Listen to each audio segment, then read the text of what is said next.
വീടിൻ്റെ സുരക്ഷയ്ക്ക് വലിയ പ്രാധാന്യമാണ് നമ്മളെല്ലാവരും കൊടുക്കുന്നത്. ഇതിനുവേണ്ടി ഏറ്റവും ബലമുള്ള കുറ്റിയും ഓടാമ്പലും താഴും താക്കോലും ക്യാമറയും ഒക്കെ വെച്ച് സുരക്ഷിതത്വം ഉറപ്പ് വരുത്തുന്നു.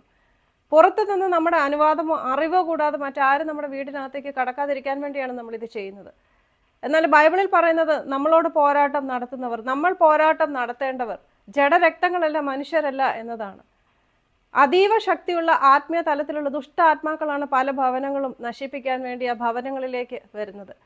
ഇതുകൊണ്ട് തന്നെ ഇതറിയാൻ മേലാത്ത പല ഭവനങ്ങളും, ആൾക്കാരുള്ള പല ഭവനങ്ങളും വന്നു കയറുന്ന നാശങ്ങളിൽ നിന്നും പ്രശ്നങ്ങളിൽ നിന്നും മാറ്റം വരാൻ കഴിയാതെ നശിച്ചു പോകുന്നു.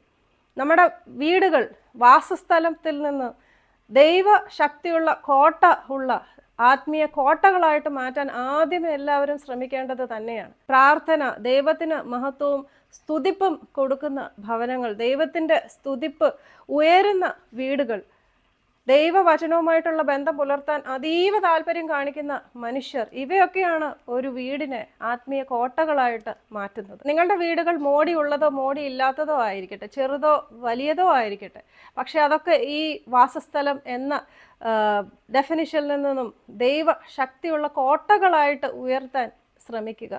Come fall in love with Jesus and fall in love with the word of God.